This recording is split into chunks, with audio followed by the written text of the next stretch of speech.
This morning, it's official. President Biden is throwing his hat in the ring, launching his bid for re-election earlier today. The highly anticipated video announcement comes on the 4-year anniversary of his 2020 campaign launch. In that video, President Biden urges Americans to come together and re-elect him for another 4 years in the White House.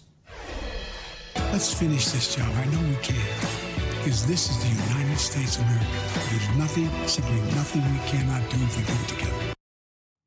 But it looks like it's going to take some work in order to win over voters. The latest NBC News poll shows 70% of all Americans, including 51% of Democrats, believe he should not run for a second term.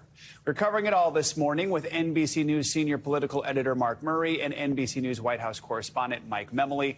Mike, let's start with you. So we just mentioned the timing of this announcement. Exactly 4 years ago, he announced his run for the 2020 election.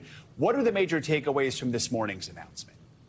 Well, Joe, when Joe Biden announced his candidacy 4 years ago today, he really put Donald Trump front and center. He warned what it would mean to re-elect the Republican incumbent for 4 more years and said that this was a battle for the soul of the nation. Well, in his announcement video today, the president really is putting Trumpism, if not Trump himself, front and center. He warns that MAGA extremists are really threatening to take away Americans' freedoms, and he argues that he needs 4 more years to finish the job. Really one of the more fascinating moments in this video is about 36 seconds in when we see Donald Trump sort of embracing Ron DeSantis. This is a view of how the Biden team views the potential re-election matchup. If it's not Trump, it'll be somebody just like Trump. Another interesting takeaway, though, Joe, is who we also see a lot of in this video. It's Vice President Kamala Harris. There have been a lot of questions about her role in the administration, what her role will be in the re-election campaign.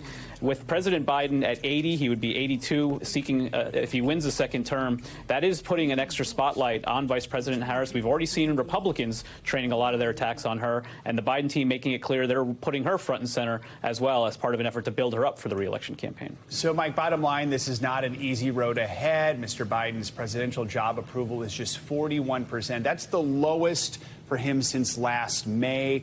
With all that in mind, it's no surprise he's running. It's almost a guarantee as long as he's in the race, he's going to be the Democratic candidate. So what are his allies saying about all this?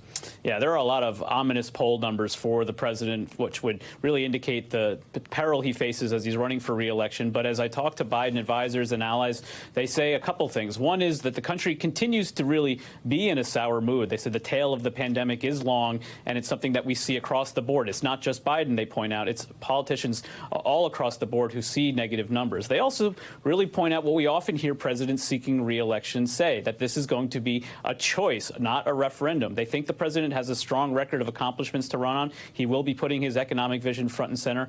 But as the video this morning makes clear, this is going to be a decision between, for many voters, likely Donald Trump, potentially another Republican, as I said, like Trump, and the president. And they think that his optimism, his forward-looking vision for the country is really what ultimately is going to be what voters choose. You know, let's talk about the strategy behind the scenes, Mike. NBC News reporting that President Biden's campaign will be managed by Julie Chavez Rodriguez. She is a veteran of both the Obama and Biden White Houses. She's also the granddaughter of labor leader Cesar Chavez. So what do we know about her and his new campaign team?